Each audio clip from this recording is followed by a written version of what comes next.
नाजरीन अस्सलाम वालेकुम।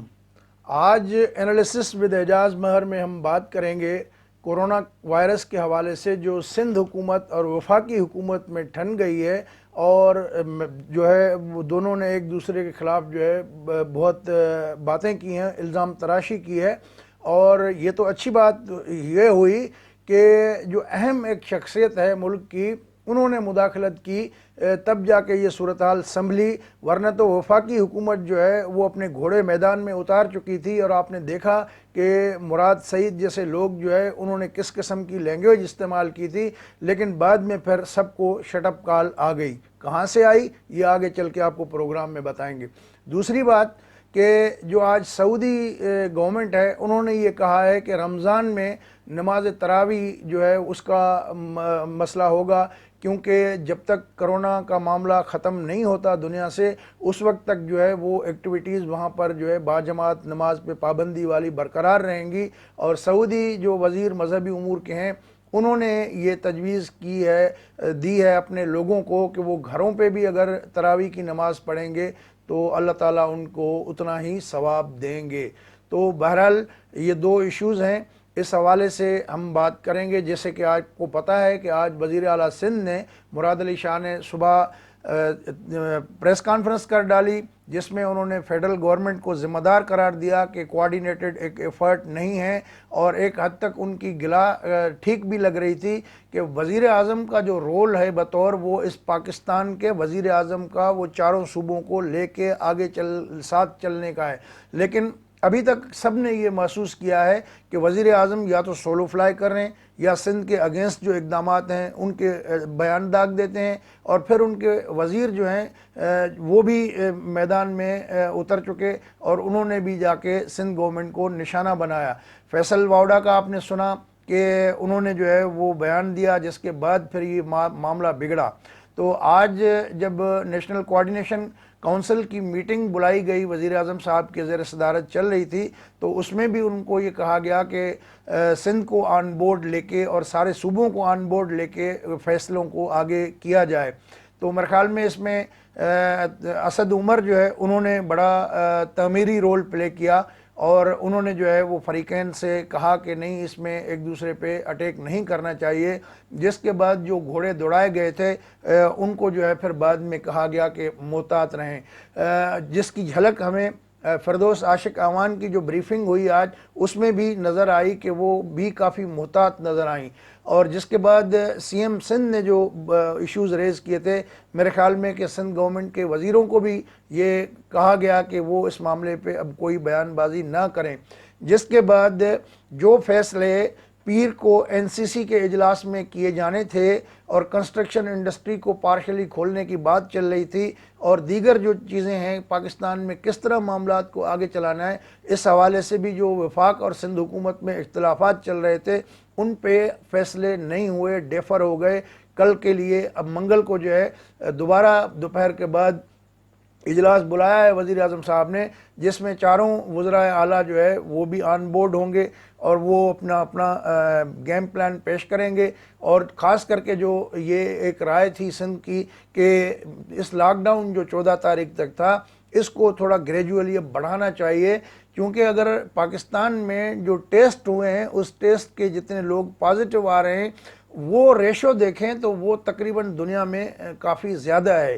तो लेकिन ये ठीक है कि पाकिस्तान में अमवात कम हुई हैं, 95 के करीब अमवात हैं, 5,500 के करीब लोग जो है इस वायरस में मुब्तला हुए हैं। लेकिन ये नंबर बिल्कुल कम है जिस तरह दुनिया में तेज़ी से फैल रहा है।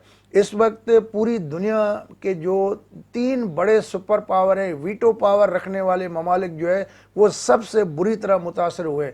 अमेरिका, बरतानिया आप देख लें, फ्रांस देख लें। तो ये वैसे तो जो अमवात हुई हैं कोरोना वायरस के हवाले से, उसमें सबसे ज़्यादा अमेरिका में हुई हैं, 22,000 से ज़्यादा ये बढ़ गई हैं। और इसी तरह जो है दूसरा नंबर जो है हलाकतों के हवाले से इटली का आता है, 19,000 के करीब वहाँ पर है। और फिर तीसरे नंबर पे स्पेन है, जहाँ 17,000 से ज़्यादा हलाकतें हुई हैं। फिर चौथे नंबर पे फ्रांस आता है, 14,000 سے زائد ہلاکتیں وہاں پر رپورٹ ہو چکی ہیں۔ برطانیہ میں بڑی تیزی سے ہلاکتیں رپورٹ ہو رہی ہیں اور ان کی بھی تعداد 11,000 سے بڑھ چکی ہے۔ تو اس وقت جو 5 بڑے ممالک ہیں جس میں 5 فگر ڈیتھ کی ہے، اس میں یہ ممالک آتے ہیں۔ تو بات یہ ہے کہ یہ کسی ٹیکنالوجی سے نہیں رکے گا، یہ کسی دوائی سے ابھی تک کوئی ایسی بنی نہیں جس سے یہ رک سکے۔ تو جتنے سپر پاور ملک ہیں اس دنیا کے، وہ اس سے بڑی بری طرح متاثر ہوئے ہیں۔ تو پاکستان جیسا ایک غریب ملک جو ہے وہاں کیسے ہوگا؟ اس میں میرے خیال میں جو پبلک اس کو لائٹلی لے رہی ہے، اس کا بڑا ایک خطرناک پہلو ہے کہ ہم شہریوں کو ایک اپنا ذمہ دارانہ کردار ادا کرنا پڑے گا۔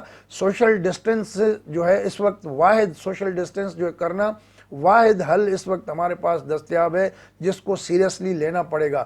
اور اسی طرح فیڈرل گورنمنٹ اور سندھ گورنمنٹ کو بھی خدا کے واسطے سیاست نہیں کریں، سیاست کے لیے بہت سارے موضوعات آپ کے پاس پڑے ہیں، اور یہ انسانی المیہ نہ کوئی جنم لے اس سے پہلے کہ آپ جو ہے وہ اس طرح کی چیزیں نہ کریں۔ آن بورڈ وزیر اعظم صاحب بڑے دل کا مظاہرہ کریں، آپ وزیر اعظم ہیں، آپ کے اوپر ذمہ داری ہے، آپ کو یہ پورا ملک کے تمام چاروں اکائیوں کو لے کے آگے چلنا ہے، اور سولو فلائی کرنے کی مت کوشش کریں اور الجھنے کی بھی چیزوں کو مت کوشش کریں۔ اپنے وزراء کو بھی جو ہے آپ نے ٹھیک فیصل واؤڈا کو بھی شٹ اپ کال دی، بعد میں مراد سعید کو اور دیگر لوگوں کو بھی کہا، یہ بالکل اچھی آپ کی پالیسی ہے اور اسی طرح ہونا چاہیے۔ اس میں آپ کی عزت افزائی ہوگی، اس میں آپ کی عزت میں کوئی کمی نہیں آئے گی۔ تو پورے ملک کو، چاروں صوبوں کو آن بورڈ لے کے ایک ڈیسیشن لے کے نیشنل ڈیسیشن ہونا چاہیے، تو اس طرح ہی آگے بڑھنا چاہیے، اور جس میں ہم نے ابھی تک کافی دیر کی ہے۔ ایک تو یہ بھی شکایتیں آ رہی ہیں کہ جو باہر سے سامان آیا اس میں اچھی جو چیزیں تھیں، پائیدار چیزیں تھیں، وہ کہیں اور غائب ہو گئیں، کہیں چلی گئیں۔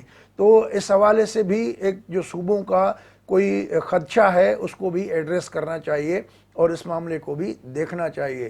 آج اسپیکر صاحب کے پاس میٹنگ تھی جس میں ہمارے مذہبی امور کے وزیر جو ہیں نور اللہ قادری صاحب وہ بھی تھے، اور شہریار آفریدی بھی تھے۔